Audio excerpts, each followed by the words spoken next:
compartirles la palabra, el síndrome del triunfo inesperado.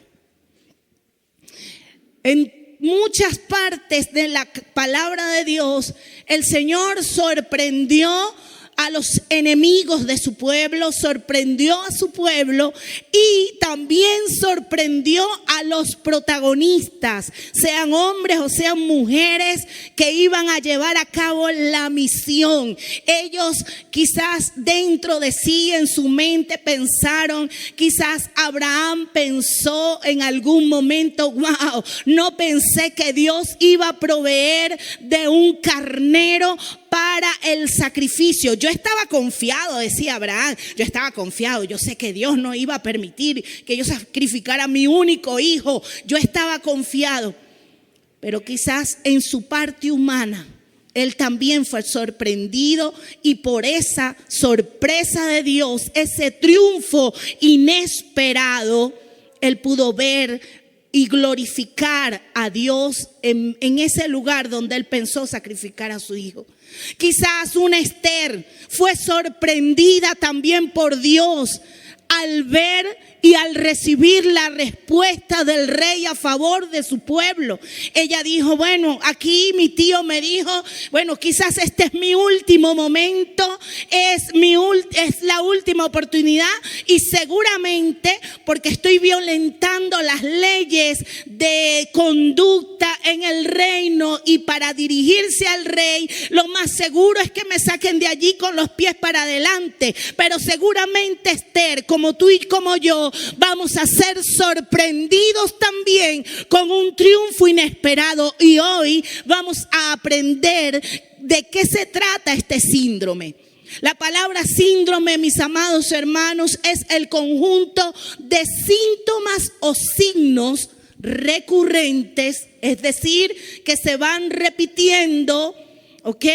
Y que hablan acerca de una situación en el organismo y dice, tienes esta condición, te está pasando esto, tienes esta situación.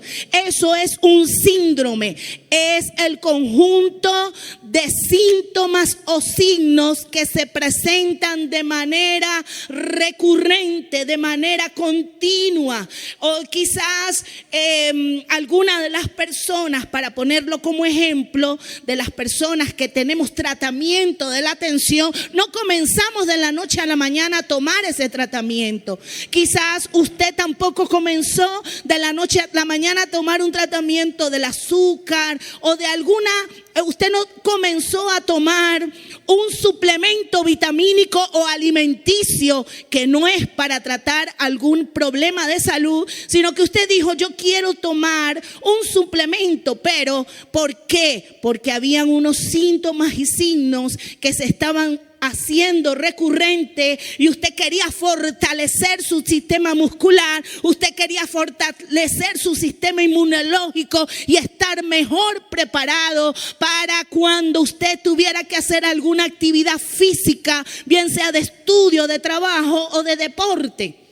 Un síndrome entonces es el conjunto de síntomas o signos recurrentes que te hablan de una condición, de algo que verdaderamente tienes o padeces o tienes. Ahora, aquí tengo un ejemplo sencillo. ¿Qué es el dolor de cabeza? Muchas veces se padece dolor de cabeza y uno dice, oye, amanecí como con cefalea. A veces uno llega, ¿verdad? Y amanece que no ha descansado bien.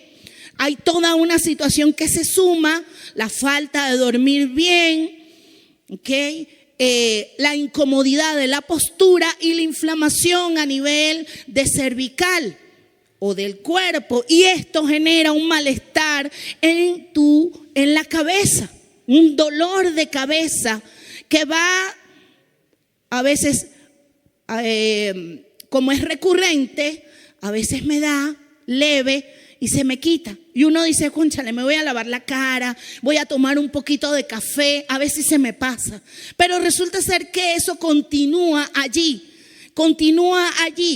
y nadie sabrá Nadie sabrá que tienes esa sensación de molestia en tu cabeza hasta que lo expresas. Nadie sabrá que sientes que no dormiste bien. Nadie sabrá que sientes punzadas en tu cabeza. Nadie sabrá que sientes un malestar, sea del lado izquierdo o del lado derecho, hasta que lo mencionas. Hasta que dices, caramba, dormí mal y me paré así como con la cabeza tontada, me paré así como con cierta molestica así en la cabeza. Voy a ver si me tomo algo, o me voy a hacer un té, o voy a untarme el remedio de la abuela. ¿Cuántos conocen el remedio de la abuela? El Bit Vaporú. El remedio de la abuela. Y dicen, cónchale, necesito algo como mentolado, y te lo echas a nivel de las sienes, aquí donde reposan los lentes, para los que usamos lentes y los que no también. Pero nadie sabrá que tienes ese malestar hasta que lo mencionas. Eso son síntomas. Ahora, ¿cuál es el signo del dolor de cabeza? El signo visible o entendible de que te duele, de que hay una situación de malestar a nivel de tu cabeza, puede ser la fiebre, que sí puede ser detectada, o inflamación o hinchazón. Algunos lo llaman edema. Son las maneras visibles. Pero si no hay fiebre, puede haber malestar allí, pero nadie lo sabrá. Nadie sabrá a ciencia cierta qué es lo que sientes. Eso con respecto a lo que es un síndrome y sus síntomas. Los síntomas solo se sabrán cuando sean declarados y haya evidencia de ello. ¿Y para qué traigo este ejemplo y esta descripción? Para entonces definir qué es el síndrome del triunfo inesperado. Muchas veces recitamos, y sí, creemos en parte, somos más que vencedores, somos más que victoriosos, vamos de gloria en gloria y de triunfo en triunfo. Pero es necesario sentir los síntomas y que hayan signos de ellos.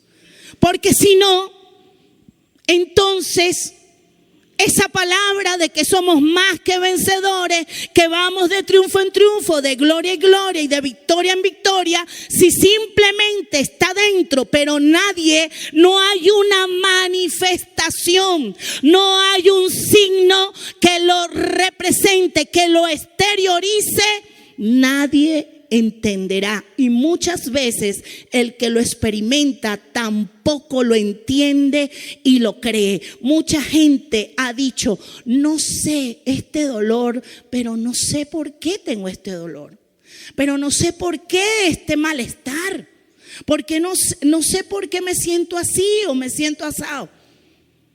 Muchas veces desconocemos. Y hoy vamos a hablar acerca de eso, el síndrome del triunfo inesperado. ¿Y qué es eso? Es un patrón en una persona. Quizás esa persona eres tú. Es un patrón donde una persona experimenta el éxito y el logro de una meta. Pero en lugar de sentirse alegre, gritar de alegría, gritar de gozo, exteriorizarlo, en lugar de sentirse alegre y llena de valor, ahora tengo el éxito y la victoria, se sienten ansiosos, afanados, en dudas y temerosos. ¿Por qué? Porque no han entendido que han recibido y que son parte de un triunfo inesperado. Ahora sí, vaya conmigo a la palabra que es el centro de este tema. Está en el libro de Lucas, capítulo 12, verso 32. Lucas 12 y 32 nos va a enseñar a entender esto del síndrome del triunfo inesperado. Y dice la palabra del Señor: no temáis manada pequeña, porque a vuestro Padre le ha placido daros el reino. tengo la traducción lenguaje actual, me llamó mucho la atención y se las quiero compartir. Dice: no tengan miedo, mi pequeño grupo de discípulos. Dios, el Padre de ustedes, quiere darles el reino. Esta es la verdad de un triunfo. Pero muchas personas, y a veces nosotros, nos hallamos intimidados, influenciados, perseguidos y le hemos hecho habitación al temor. ¿Y qué hace el temor a aquel que no entiende que ha recibido un triunfo que no esperaba? El temor te minimiza.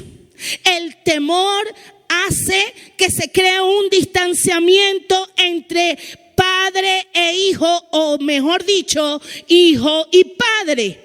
El temor hace que cuestionemos y juzguemos lo que Dios ya ha alcanzado. Porque eso es una de las características de que alguien ha sido invadida por el temor, es que no cree lo que a Dios le ha gustado para su vida, no admite que el Señor le ha placido darle y no cree que Dios ha decidido bendecirlo a pesar de. Por eso, basado en esta palabra de Lucas 12:32, vamos a conocer lo primero. El triunfo inesperado ratifica el valor del esfuerzo y el riesgo tomado.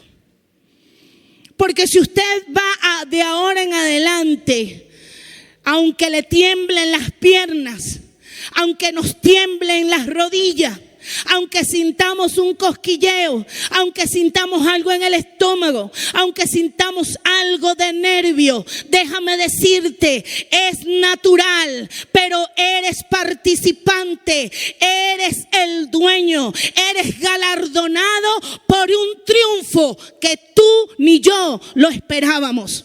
Y esto, Dios dice: yo te voy a reafirmar a ti el valor de ese esfuerzo. Yo te voy a reafirmar a ti, como le dice el Señor a los discípulos, hombres de poca fe, el riesgo que fue tomado y cómo yo lo alcancé para ti.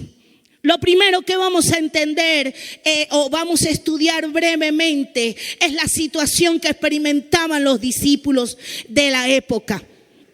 Y muchas veces nosotros también nos hallamos en ese punto. Los discípulos se sentían pequeños, se sentían una minoría. ¿Pero por qué se sentían pequeños? Si estaban con el Rey de Reyes y Señor de Señores. ¿Por qué se sentían pequeños si estaban con el Mesías? Porque no lo conocían primeramente. No se les había dado a conocer tal cual luego en el camino fueron conociendo a Jesús, y más sin embargo aún manifestaron dudas. Pero ellos se sentían una minoría porque era en ese tiempo y en este tiempo eran más los que no seguían a Jesús que los que seguían a Jesús. Y muchas veces nos da pena o nos da temor cuando llegamos a un lugar y tenemos y hay una situación que nos permite o expone que demos a conocer nuestra fe, nuestra profesión de fe, pero como nos da pena porque la mayoría de los que están allí no son cristianos en la universidad, no son cristianos en la empresa, no son cristianos en ese lugar, me da como cierta penita, cierto miedito que se enteren que yo soy cristiano. Eran más los que seguían la fe basada en el temor que infundían los romanos. Eran más los que seguían a la tradición, a la ley, a esa ley que mataba, que condenaba. Eran más inclusive los que seguían a Juan el Bautista, pero eran unos pocos los que seguían a Jesús. Y eso les hablaba el temor. Es que ustedes son poquitos. Es que en vida abundante, bueno, porque por ahí anda el temor y que el Señor lo reprenda. Tú no ves que hay muchas sillas vacías en la iglesia. Es una realidad, pero no es la verdad de Dios. Y ya vamos a ver el porqué. Ellos se sentían pequeños. Ellos se sentían una minoría. También ellos se sentían que su condición, su estatus, su preparación no era acorde. Y era mentira. No eran personas estudiadas, eran, por decirlo de alguna manera, comerciantes informales, dueños de su propio negocio. Si no salían a pescar, no había comida en la mesa. Era gente que eran unos pescadores, eran unos trabajadores como tú y como yo. Eran gente forzada, y esa realidad de que no tenían, de que quizás no contaban con tantos dólares y ahora que cuesta tanto para comprarlos en el bolsillo, me siento menos, me siento incapaz, me siento un ciudadano pobre. Muchos cristianos los he escuchado denominándose pobre. Es que yo soy un pobre no sé qué. Es que tú no te juntas con gente pobre. Déjame decirte, lo que tú tienes no lo tienen los ricos de la tierra. Se sentían menos en cuanto a su oficio. Mira, no, o sea, yo soy tan preparado que lo mío es venir a la sinagoga y sentarme aquí y enseñar a todo el mundo. Y ellos, bueno, a mí me toca salir todos los días a ganarme el pan con el sudor de mi frente. Mi oficio es ser pescador. Mi oficio es salir, decía la señora Carmen, la mamá de mi esposo, del pastor Jonathan, decía que ella salía a ganarse la vida. Bueno, quizás usted es uno de esos que le toca todos los días a ganarse la vida. Y parece mentira. El enemigo muchas veces a través del temor te dice, no puedes. Mira tu condición. Mira tu condición. ¿Qué cristiano y qué cristiana eres tú? Y muchas veces por eso nos sentimos menos, nos sentimos que estamos perdiendo, nos sentimos que no estamos rindiendo, que no estamos haciendo nada para el reino.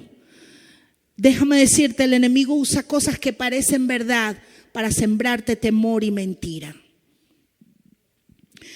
Algo también es que los discípulos se sentían menos porque eran perseguidos por seguir a Jesús. Cónchale, aquí no persiguen a más nadie. Aquí no le aplican la ley al corrupto. Aquí no le aplican la ley a los que viven, a los enchufados. Aquí no le aplican la ley, aquí le aplican la ley al pueblo, al hombre y a la mujer, al común ciudadano. Aquí no persiguen a más nadie. Aquí yo, bueno, muy poco conozco, pero lo que conozco desde que existo, aquí no le han montado persecución a las iglesias católicas a ver si pagan o no pagan, más bien le dan. Aquí no le han montado persecución a ningún salón del reino. Aquí no le han montado persecución a los centros donde se realizan sesiones espiritistas o de santería. Pero a la iglesia cristiana sí la persiguen a ver si están legalmente registradas, a ver dónde están y de dónde reciben el dinero y a dónde va esa plata, a qué bolsillo va.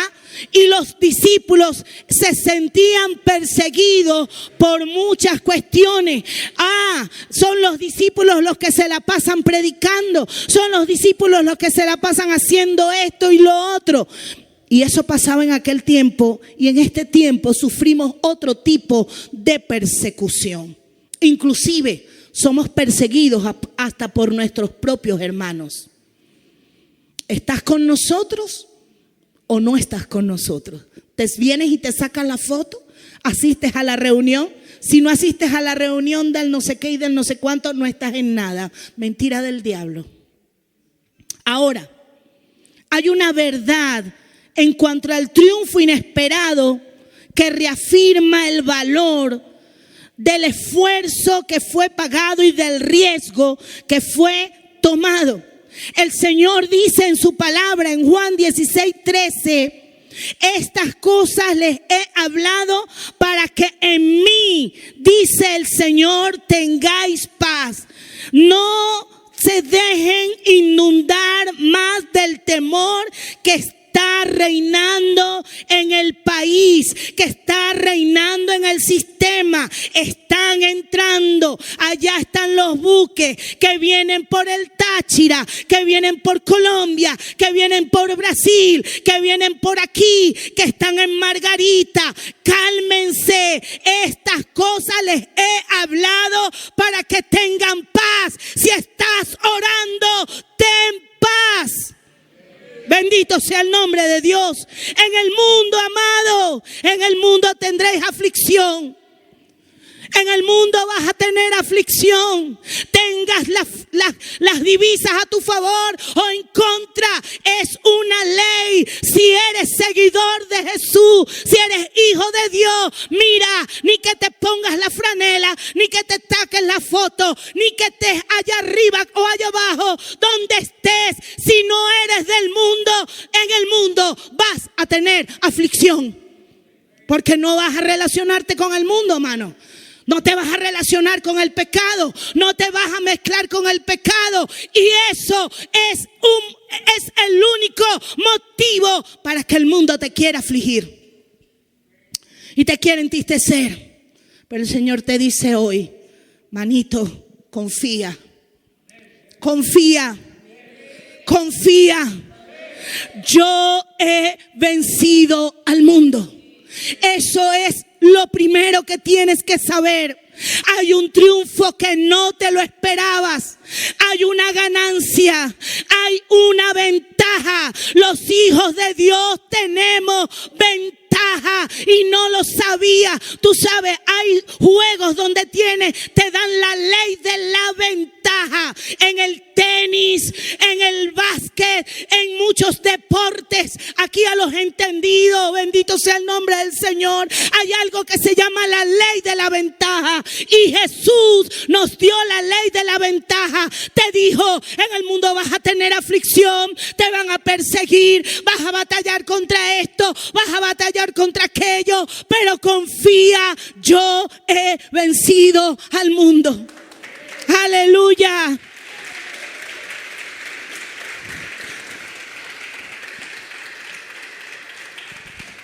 La palabra del Señor también nos enseña.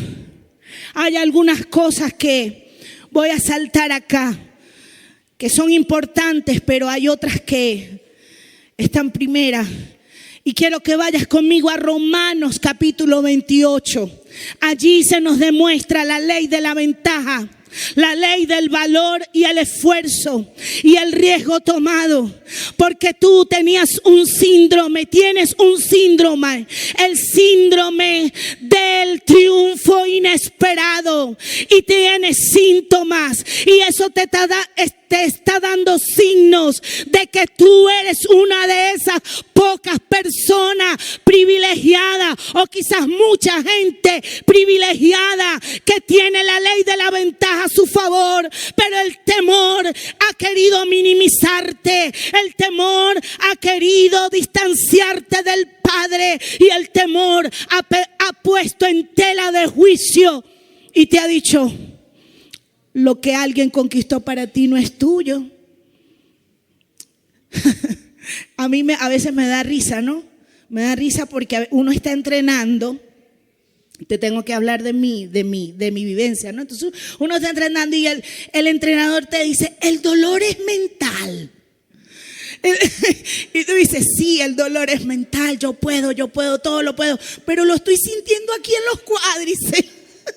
Lo estoy sintiendo aquí en, en las pantorrillas, lo estoy sintiendo acá. El triunfo inesperado te da evidencias. Hay síntomas de que eres un triunfador. Hay signos de que eres un triunfador, una triunfadora. Pero el temor nos habla otra cosa. Y como sabes, el temor es medio perro. Perro que ladra, no muerde. Pero nos atemorizamos por, oye, ladra duro. Pero es puro eso. No te va a morder.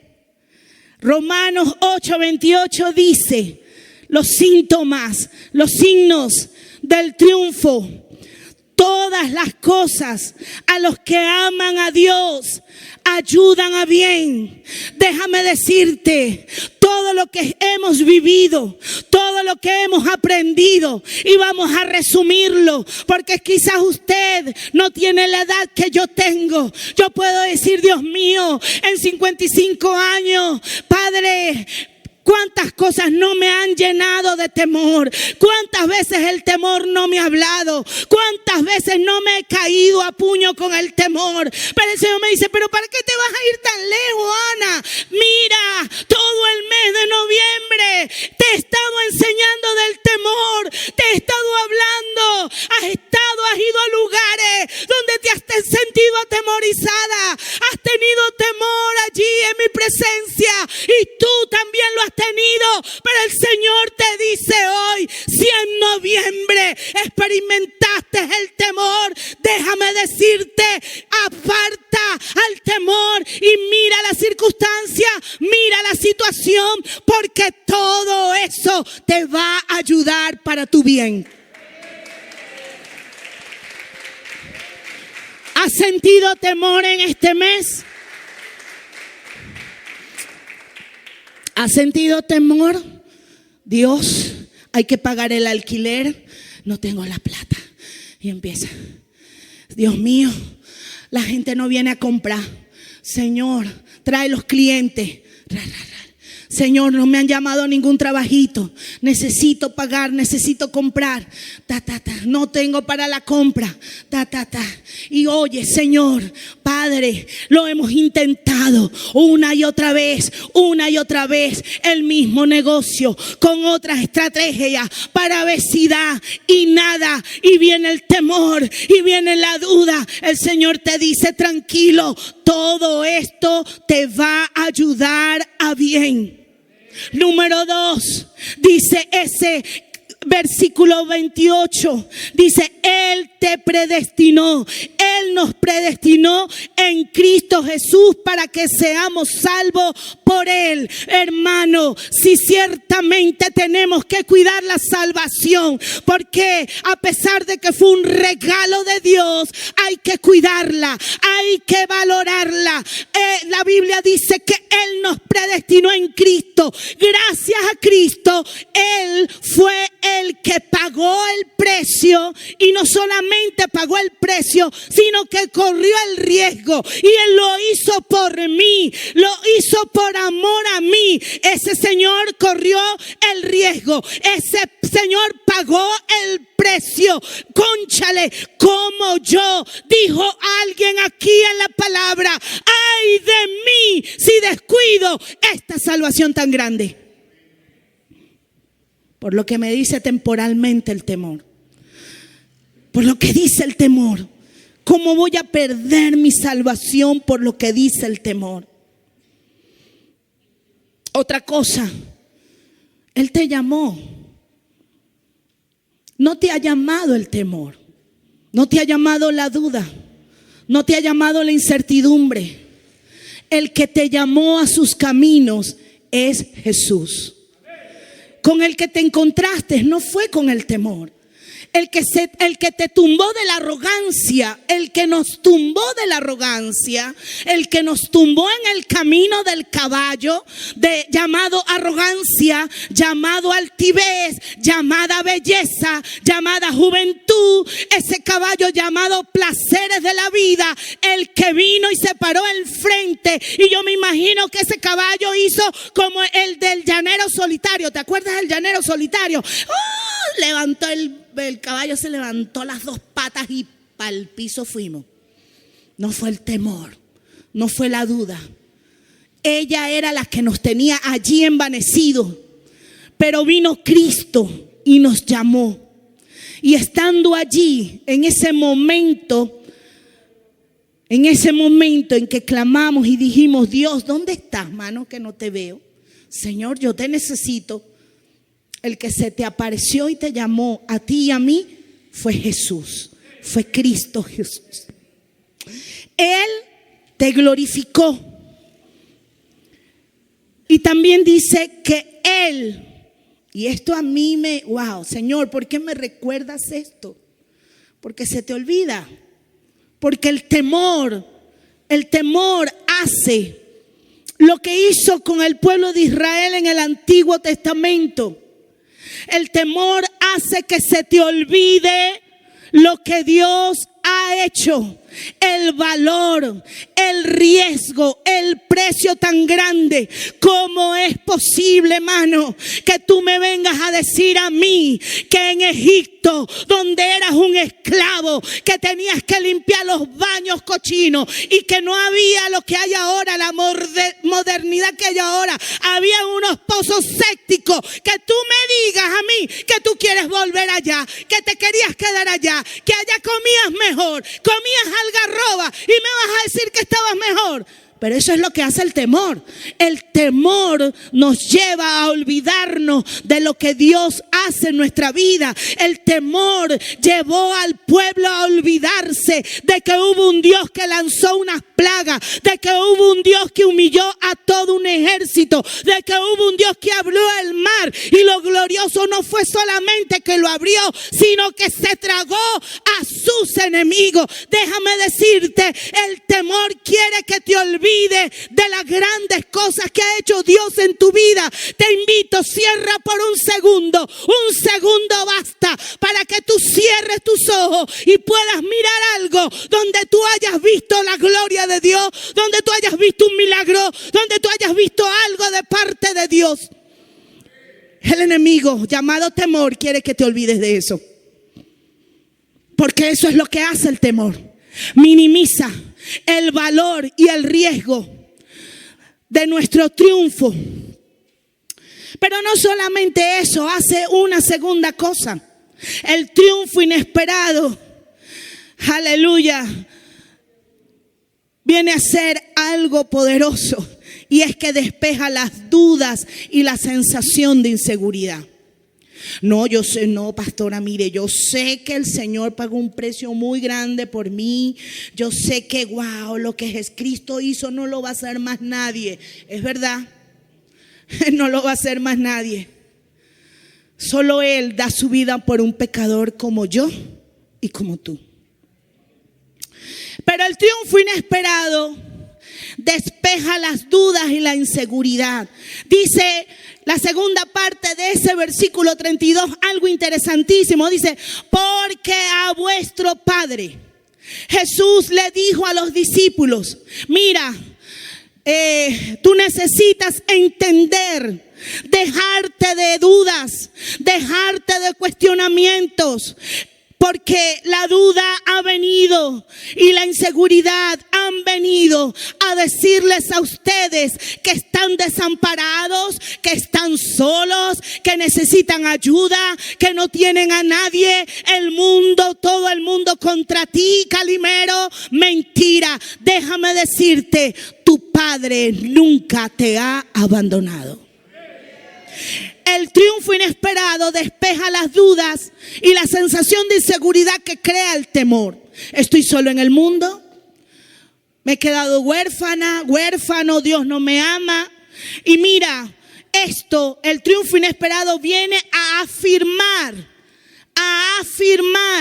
que el amor de Dios es incondicional. Y que es real, porque hay personas y a veces nosotros, yo no sé si a ti te ha pasado, a mí me ha pasado. Yo digo: Señor, toda llena de quebranto, de lágrimas, de ese líquido salado, con color o sin color, que sale por nuestras narices. Qué forma tan fina de llamar al moco. Ese líquido incoloro o con color. Y en esos momentos nos hemos dicho esto: Dios, tú me amas. Y si tú me amas, ¿por qué me pasa esto? Señor, ¿será que de verdad tú estás conmigo? Y si tú estás conmigo, ¿por qué me pasa esto? Porque el temor quiere sembrar en tu vida y en mi vida dudas y una sensación de que has sido abandonada o abandonado por Dios. Pero el Señor, a través de su triunfo inesperado para nosotros, nos dice que te ama como nadie jamás te ha amado, ni te ama, ni en el futuro, ni en la eternidad te amará como Él.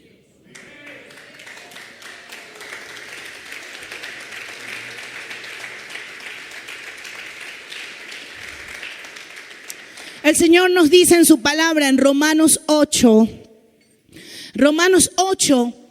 para aquellos que somos más sentimentales y románticos. ¿Cuántos aquí son románticos? Yo soy romántica.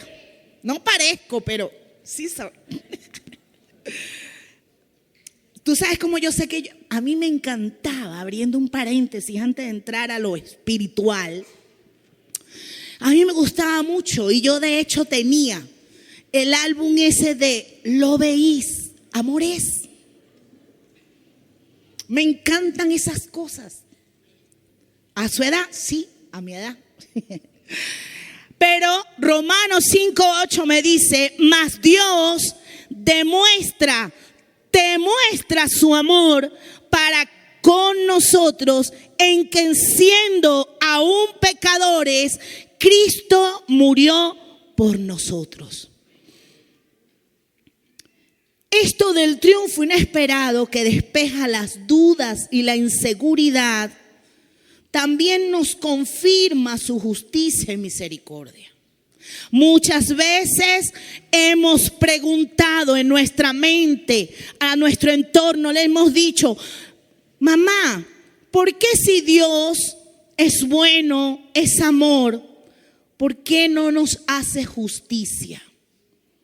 Y muchas veces le hemos dicho: Señor, tú que eres justo, como que asegurándolo. Pero es que no tenemos que decirlo, Él es. Señor, ¿por qué no intervienes? Porque sentimos como que Dios no estuviera haciendo nada. Cuando decimos: Señor, ¿por qué no intervienes? ¿Por qué no haces algo? Estamos diciendo: Señor, ¿por qué no haces algo? Mira, no estás haciendo nada. Y de una manera, como dice el personaje, sin querer queriendo, estás dudando y sientes inseguridad. Sientes que estás desprotegida. Sientes que estás desprotegido. Como que viene el mal y no hay nadie que te defienda. Eso es el trabajo del temor. Hacerte sentir que estás sola, solo, desprotegido, que no vas a tener el socorro en el momento oportuno. Y también hay otras preguntas que manifiestan duda e incertidumbre. Y dice: ¿cómo es que Dios es justo y perdona a alguien que hace tantas cosas malas? Si Dios es justo, no puede perdonar a alguien que haga tantas, ni siquiera una cosa mala. Porque el temor te dice: nadie merece oportunidad, perdón. Y sobre todo, el trabajo del temor no es señalar al que está a tu derecha ni a tu izquierda. El temor, su trabajo, su meta, su enfoque es tenerte permanentemente señalado a ti. Aunque los errores, aunque la falla, aunque las circunstancias vengan de otras direcciones, Él le interesa tenerte a ti allí, lleno de dudas y lleno de inseguridades. Pero la palabra de Dios en Colosenses, ayúdenme ahí por favor, Colosenses 1:12 nos enseña qué hacer cuando acontece eso, cuando viene esa situación. La tenemos 1:12 en adelante, creo que hasta el 14. Dice la palabra: con gozo dando gracias al Padre que nos hizo aptos. Aunque el temor te señala por la falla de otro o por la falla propia, dice la Escritura, el Señor nos hizo aptos para participar de la herencia, para participar de su triunfo inesperado sobre las tinieblas. Él nos hace aptos para participar de la herencia de los santos seguimos adelante, en el cual nos ha librado de la potestad de las tinieblas y nos ha trasladado al reino de su amado Hijo. Y dice el 14, en quien tenemos, y esta palabra es clave, y en quien tenemos redención por su sangre, el perdón de pecados. No te muevas de ahí, déjala en pantalla. En quien tenemos redención. Hay mucha gente, aún cristiana, que no se siente redimida, y tú sabes lo que significa la palabra redención: vueltos a comprar, porque fuimos comprados por causa del pecado. Tú y yo fuimos comprados alabado sea el nombre de Jesús, fuimos comprados, por causa de la caída, por causa de nuestras transgresiones. Nosotros fuimos comprados por el pecado, le pertenecíamos a eso, éramos hijos de desobediencia, no teníamos oportunidad. Pero dice que cuando viene el Señor, el sacrificio, el valor, el costo que Él pagó en la cruz del Calvario, Él dijo: nada, hay un precio. ¿Cuántos me das por esta gente? ¿Cuánto me pide? Y dice allí: yo pido algo muy grande, tú me tienes que dar algo grande. Ah, sí, algo grande. Y empezó el Señor a buscar. Bueno, no son los yuanes, los yuanes se los va a comer el fuego eterno cuando venga y todo esto sea consumido. Tampoco son las liras, tampoco son las criptomonedas, tampoco son los euros, tampoco es la divisa, mucho menos el bolívar. Por el amor de Dios, ¿cómo yo voy a ofrecer bolívares por esta gente? Dice: nada, lo único que tengo de valor, no hay valor para ello, mi propio Hijo. Redención significa volver a ser comprados. Tú fuiste, como dice esa escritura, fuimos redimidos. Tú fuiste recomprado. Tú no le perteneces a esa situación, a ese temor que te habla, que te minimiza, que te tiene arrinconada, que te dice: estás desprotegida, desprotegido. No, fuiste recomprado por Dios, por su sangre, y hemos recibido el perdón de todos nuestros pecados. Mire,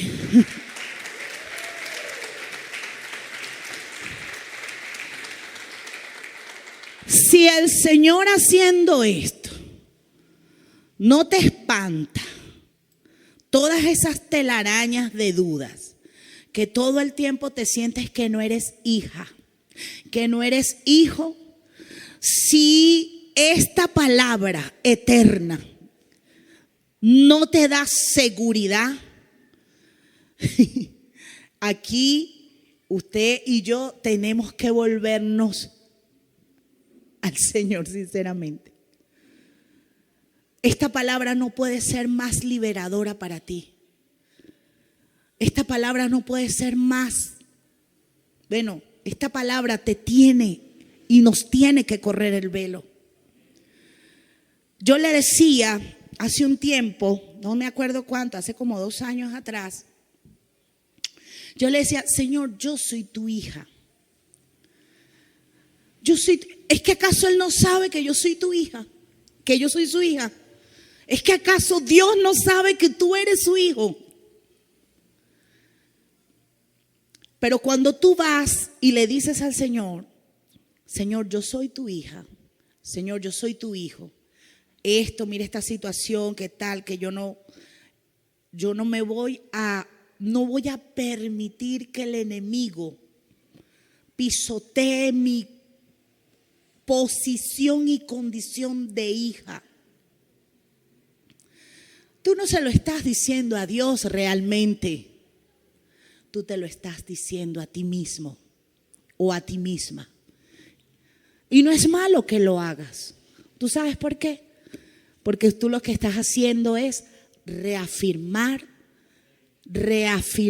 como dice este punto, despejar las dudas y las inseguridades. De Dios, no de ti. Cuando declaramos las promesas de Dios, ¿es que acaso Dios no sabe lo que te ha prometido en su palabra? ¿Es que acaso Dios se ha olvidado de lo que ha sellado y ha escrito? No. Cuando tú y yo nos apropiamos y declaramos, no como dicen por allí, declara que tienes, que eres el dueño, que el pinche, no es declarar de manera insensata, ni a lo loco, ni toda infantil espiritualmente. Cuando tú crees cada promesa, tú estás disipando, no las dudas de Dios, tú estás disipando tus propias dudas. Tú tienes que creer y estar seguro. Tú tienes que estar seguro. Tú tienes que estar seguro. Y tú tienes que creer que tú eres su hijo, para empezar por allí. Que tú eres salvo, para empezar por allí. Que Él ha comprado y que tú eres partícipe de vida eterna. ¿Para dónde me voy si me muero? ¿Para el limbo? ¿Para los aires? ¿Para dónde? El Señor te ha dicho para dónde te vas. El Señor te ha dicho que eres más que vencedor. ¿Lo crees? El Señor te ha dicho tantas cosas y lo dice todos los santos días de nuestra vida. Confía. No os afanéis. No te entristezcas, porque las naciones están perturbadas, porque están en un 3 y 2, porque el mundo cae en angustia y nosotros vamos detrás como ovejas sin pastor, como ovejas al matadero. Si Él nos ha dicho que Él siempre va a estar aquí con nosotros, que Él no nos va a dejar, que aunque tu madre y tu padre o cualquiera en esta tierra, hermano, en esta tierra te dejare, te diere la espalda, con todo el Señor te va a proteger, a recoger, a resguardar, a proveer. Él te va a sustentar en el día de la angustia. El triunfo inesperado conquista para ti esa seguridad. Y quiero cerrar con dos textos. Porque Dios también nos ofrece a través del triunfo inesperado atracción y cercanía. Hoy es el día. No es que quizás usted está más cerca que yo. Pero hubo un momento en la vida de los discípulos que ellos tenían que ir nuevamente al tema, creo que es el tema número 2 de encuentro. El amor del Padre, la paternidad de Dios. Porque Jesús pudo haberles dicho a los discípulos: mi Padre que está en los cielos y yo estoy a la diestra. O sea, cuando yo me vaya de aquí, mi lugar va a ser la diestra de papá. Y todo es mío porque yo soy su hijo. Pero Jesús, en su condición o en su esencia, que es el amor, Él no dijo mi Padre. Él dijo tu Padre. Tu Padre. El triunfo que tú no te esperabas era que el Padre entregara al Hijo para tomarte a ti por hijo y por hija. Él entregó a su Hijo para tomarte a ti por hijo y por hija. Para que no te sientas más como que te sacaron de una caja de conflay, ni que te abandonaron allá en la puerta de la casa de no sé quién, ni que te regalaron a tu tía, a tu abuelo, que te dejó tu mamá, tu papá por allá botado. Él entregó a su Hijo para sanar eso en tu vida y en mi vida. Él nos ha dado paternidad. Él es un Padre verdadero. Por encima de la paternidad biológica, que puede ser a uno. A lo mejor tú dices, como mi papá ninguno. O como el papá que yo tuve, uy, no quiero. Sean cualquiera, Él dijo, yo voy a llenar una necesidad y yo soy tu Padre. Y Jesús dijo, tu Padre, vuestro Padre. Porque como niños, y yo sé que me estoy tomando algo de tiempo, pero es importante, porque esta palabra vino para restaurar nuestras vidas. Los niños somos muy posesivos. Mi Dios, Señor, mi Dios, mi papá, mi mamá, mi casa, mi comida, mi ropa, mi zapato, todo es mío. Y Jesús nos dio una lección y nos dijo, mi Padre. Él diría, mi Padre, bueno, siempre ha sido mi Padre y será, desde la eternidad es mi Padre. Pero Él le dijo a los discípulos, vuestro Padre. Y quiero ahora sí compartirles lo que dice Mateo 28:18, que siempre lo repetimos para motivar al evangelismo, para motivar a muchas cosas. Dice que Jesús se acercó y les habló diciendo, como se ha acercado hoy. Me encantaba, gracias Señor por usar a nuestros adoradores y músicos y hacer ese énfasis de que Dios está en este lugar. Tu Padre y mi Padre está en este lugar. Toda potestad me es dada en el cielo y en la tierra. Y he aquí yo estoy con ustedes todos los días hasta el fin del mundo. No dudes, no temas. Y Mateo 1:23, he aquí una virgen concebirá y dará a luz un hijo y llamará su nombre Emmanuel, que traducido es Dios. ¿Dónde está Dios? ¿Dónde está Dios? ¿Por qué te dices, Dios mío, ¿dónde estás? Que no me ayudas. Dios mío, ¿dónde estás en este problema? Dios mío, mírame. Él dice, Dios está con nosotros. Venezuela no está sola. Venezuela no está desprotegida. Vida abundante, cada creyente en su particularidad, en su individualidad, no está solo. Él ha prometido, tienes que creerlo. No lo dudes, no lo dudes, no estés insegura, no estés inseguro. Él te ha dicho, estoy contigo, estoy contigo, estoy contigo todos los días de tu vida.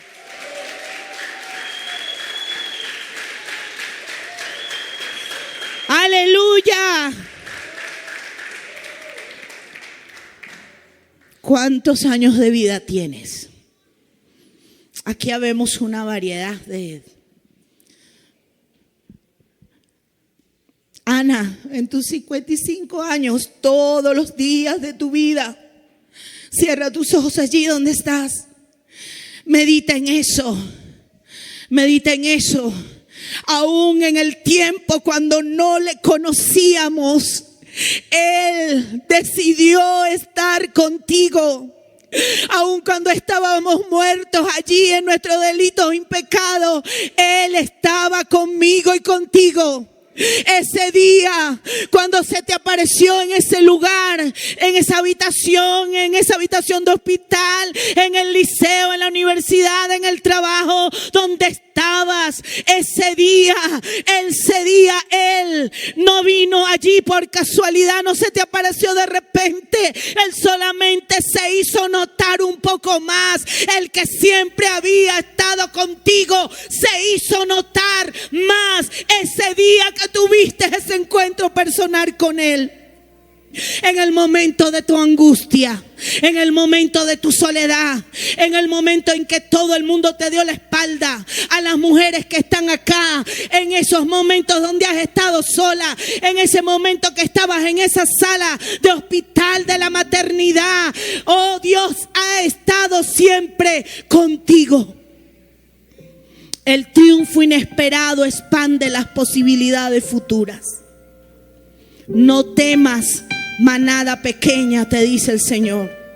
Su palabra dice, tú vales más. Colóquese en pie.